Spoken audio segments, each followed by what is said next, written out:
एक बार एक district magistrate होती है जिसे कि बहुत ज़रूरी मीटिंग पर जाना था, लेकिन रास्ते में उनकी जो गाड़ी है वो ख़राब हो जाती है और वो अपने ड्राइवर से कहती है कि जल्दी से इस गाड़ी का पंचर निकलवाओ, मुझे बहुत ही ज़रूरी मीटिंग में जाना है।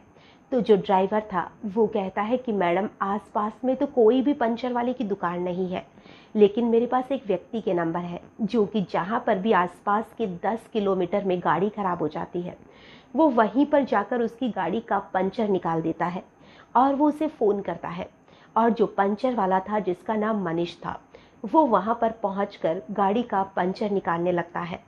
और जब वो पंचर निकाल रहा था तो जो डीएम थी यानी कि डिस्ट्रिक्ट मजिस्ट्रेट, वो गाड़ी के बाहर निकल जाती है और वो चारों तरफ देखने लगती है। तभी उसकी नज़र उस पंचर वाले की तरफ पड़ती है कि कितना क्या रह गया है, लेकिन उसे देखते ही उसकी आंखों से आंसू निकल जाते हैं। तभी वो वापस से गाड़ी में बैठती है, वहाँ से एक लिफाफा निकालती है और उस पंचर वाले को देने लगती है। तो जो पंचर वाला था वो कहता है कि नहीं मैडम, रहने दीजिए, हम गरीब आदमी हैं, आप मानते हैं हम बहुत पैसे वाले हैं, लेकिन हमें आपके पैसों की ज़रूरत नहीं है। और वो जो लड़की थी या जो डिस्ट्रिक्ट मजिस्ट्रेट थी जिसका नाम मधु था, वो उस व्यक्ति को कहती है कि तुम ये ले लो, इसमें मेरा नंबर है, जब भी तुम्हें किसी भी चीज़ की कभी भी लाइफ में ज़रूरत पड़े तो तुम मुझे फ़ोन कर लेना। और वो उसे वो लिफाफा दे देती है और वो उस लिफाफे को लेकर वहाँ से निकल जाता है। और फिर कुछ ऐसा होता है कि जो डीएम थी वो उसी से शादी कर लेती है। आखिर क्या मांझ रहा था ये, जिसे देखकर वो रोने लगती है पहले, बाद में उसी से शादी हो जाती है। यही हम आगे की पूरी कहानी में जानने वाले हैं, जो कि एक बहुत ही ज़्यादा इमोशनल कहानी है। नमस्कार, आदाब, सत श्री अकाल, मैं हूं नंदिनी यादव। आज जो मैं आपको कहानी सुनाने वाली हूँ, इस कहानी की शुरुआत होती है दिल्ली से। दिल्ली में एक शादी समारोह में एक लड़का और एक लड़की मिलते हैं। लड़की का नाम होता है मधु और लड़के का नाम होता है मनीष। दोनों उसी शादी में मिलते हैं जहाँ पर दोनों दूर के रिश्तेदार निकल आते हैं। दोनों एक दूसरे को देखते ही पसंद करने लग जाते हैं और वहीं पर एक दूसरे के जो नंबर है वो भी एक्सचेंज कर दिए जाते हैं। अब जो लड़का था, जब उसे लड़की का नंबर मिल जाता है तो वो उसे घर जाकर फ़ोन करता है और उसे फ़ोन करने के बाद में सारी चीज़ें उससे पूछता है कि कहाँ की रहने वाली हो या क्या है। जो लड़की थी वो भी उसे पूछती है, तो उन दोनों को पता चलता है कि वो दूर के रिश्तेदार ही है। लेकिन जो मधु थी वो एक बहुत ही रिच फैमिली से आती थी और जो मनीष था वो एक मिडिल क्लास फैमिली से आता है। अब दोनों की जो बातचीत का सिलसिला था वो भी शुरू हो जाता है। पहले दोनों में बहुत अच्छी दोस्ती होती है, फिर दोनों में प्यार मोहब्बत का सिलसिला शुरू हो जाता है। अब दोनों डिसाइड करते हैं कि वो दोनों एक दूसरे से ही शादी करेंगे और तभी दोनों प्लान बनाते हैं कि जो उनके घर वाले हैं वो तो उनकी शादी बिल्कुल भी नहीं करेंगे, क्योंकि जो मधु थी उसने अपने घर वालों से शादी की बात की थी। तो मधु के घर वालों ने साफ इनकार कर दिया।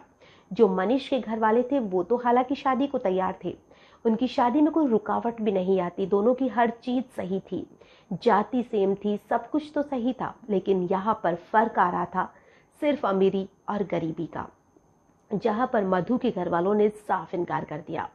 लेकिन फिर भी जो मधु थी वो कहाँ मानने वाली थी। वो अपने घर वालों के खिलाफ जाती है और मनीष के साथ घर से भागकर शादी कर लेती है। कुछ समय तक दोनों साथ में रहते हैं और फिर दोनों के घर वाले थे वो भी मान जाते हैं। जो मधु थी अब अपने ससुराल में रहने लग जाती है और वो जो अपनी पढ़ाई थी जिसमें कि वो बहुत ज़्यादा होशियार थी वो चालू रखती है। और कुछ ही समय के बाद में लगभग उनकी शादी को 1-1.5 साल हो जाता है।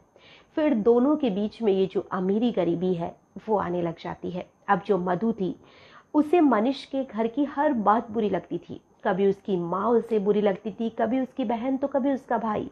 और अब तो जो मनीष था वो भी उसे चुभने लगा था।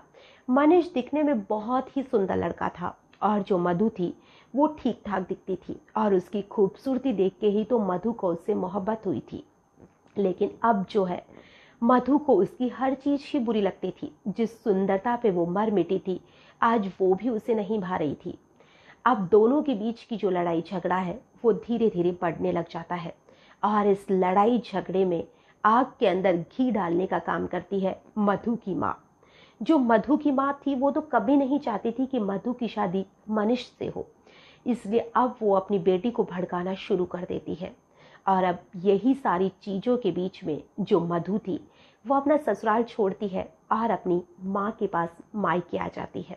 लेकिन अभी भी जो मधु थी वो अपनी पढ़ाई को नहीं छोड़ती है, वो जोर शोर से तैयारी करना शुरू कर देती है। और इसी बीच में उसका जो मनीष था उससे तलाक भी हो जाता है। अब दोनों के रास्ते अलग हो चुके थे और जो मधु थी वो डिस्ट्रिक्ट मजिस्ट्रेट बन चुकी थी। अब हम बात करते हैं मनीष की कि इतने सालों में मनीष के साथ क्या होता है। जो मनीष था वो पहले से ही मिडिल क्लास फैमिली में था और तलाक के लिए केस लड़ते हुए और भी कुछ फैमिली कारणों की वजह से जो मनीष था, जिसके पास पहले ही बहुत कम जमीन जायदाद थी, वो भी बिक जाती है। और अब जो मनीष था वो बिल्कुल बेरोजगार था, ना ही वो बहुत अच्छी एजुकेशन उसने कर रखी थी कि उसे कोई भी अच्छी नौकरी मिले, और वो अभी भी आगे पढ़ाई तो कर ही रहा था। तभी वो अपने दोस्त से कहता है कि मुझे कुछ काम बताओ जिससे मैं पार्ट टाइम कर सकूं। तो उसके दोस्त की पंचर की दुकान थी, तो वो कहता है कि तुम मेरे पास ही काम कर लो। तभी मनीष उसके पास कुछ समय तक काम करता है और फिर वो खुद का दिमाग लगाता है और वो एक बाइक लेता है और उसी बाइक पर जो भी पंचर का सामान आता है उसे वहाँ पर डालता है और अपनी गाड़ी पर नंबर भी लिख देता है कि किसी को भी उस जगह पर पंचर निकलवानी हो तो उसे संपर्क करे, वो उसी जगह पर जाकर पंचर निकाल देगा। और बहुत सी गाड़ियाँ ऐसी होती है जो कहीं भी पंचर हो जाती है। कभी वो 10 किलोमीटर के दायरे में जाता था, तो कभी तो अब वो ज़्यादा पैसे लेकर दूर दूर तक जाकर भी पंचर निकालने लगा था। और अब धीरे धीरे जो उसकी स्थिति थी वो ठीक हो रही थी, यानी कि अब उसके भी 2 पैसे आ रहे थे, वो अपनी पढ़ाई भी कर रहा था। और अब एक दिन ऐसा ही होता है कि किस्मत में जो लिखा हुआ रहता है उसे कोई भी नहीं बदल सकता है। और आज पंचर निकालते हुए उसकी मुलाकात उसकी जो पूर्व पत्नी थी मधु, उससे हो जाती है। और अब जब मधु ने उसे लिफाफा दिया था, उस पर नंबर लिखा हुआ था, तो जो लड़का था वो मधु को फ़ोन करता है और मनीष उसे फ़ोन करके कहता है कि तुम कैसी हो, क्या हो, वो सारी उसे जानकारी लेना चाहता था। और वो चाहता था कि एक बार फिर से वो उस लड़की से बात करे जिससे वो बेइंतहा मोहब्बत किया करता था। और जो मधु थी वो भी उससे बात करना चाहती थी। दोनों के बीच में ढेर सारी बातें होती हैं और अब दोनों एक दिन मिलने का प्रोग्राम बनाते हैं कि एक बार मुलाकात कर ली जाए। और जब दोनों मिलते हैं तो उस दिन जब मधु उससे मिलने एक रेस्टोरेंट में जाती है और उस दिन मधु की मांग में सिंदूर था, गले में मंगलसूत्र भी था। तो जो मनीष था वो उसे देखता है और वो समझ जाता है कि मधु ने दूसरी शादी कर ली है। वो बहुत दुखी होता है, उसे बहुत बुरा लगता है कि उसने जिस लड़की से घर वालों के खिलाफ जाके शादी की थी, आज वो लड़की दूसरी शादी कर चुकी है। तो वो मधु से पूछता है कि क्या करता है तुम्हारा पति, क्या वो भी तुम्हारी तरह मजिस्ट्रेट है? तो मधु कहती है कि नहीं, वो तो पंचर निकालने का काम करता है। ये सुनकर जो मनीष था वो देखता रह जाता है, सुनता रह जाता है कि मेरे जैसा पंचर निकालने वाला ही तुम्हें फिर से पसंद आ गया क्या?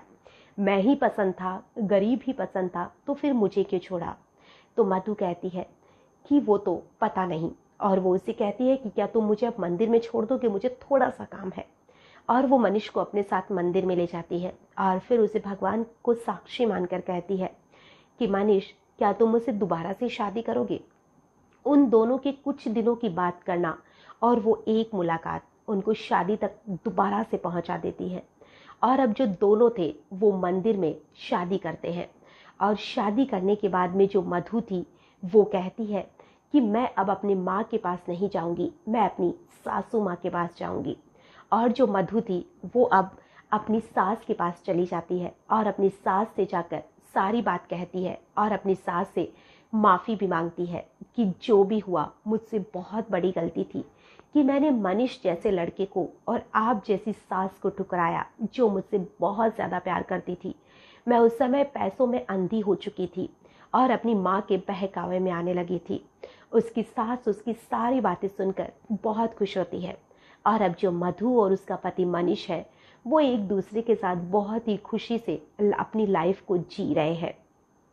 आज की जो कहानी है इसे सुनाने का हमारा उद्देश्य बस इतना सा है कि पति पत्नी के बीच में लड़ाई झगड़ा एक आम सी बात होती है अमीरी गरीबी भी एक छोटी सी चीज़ होती है, क्योंकि कभी किसी की अमीरी आती है तो कभी किसी की गरीबी आती है। गरीबी या अमीरी लंबे वक्त तक कुछ भी नहीं टिकती है। तो इस चीज़ का कभी भी इंसान को घमंड नहीं होना चाहिए कि उसके पास पैसा है। पैसा तो आज है, हो सकता है कल आपके पास नहीं भी हो। और पति पत्नी का जो प्यार है वो भी एक दूसरे को पैसे देख के नहीं किया जाता है। एक दूसरे का जो प्यार मोहब्बत है उसे हमेशा बना के रखिए और अपनी लाइफ में हमेशा खुश रहने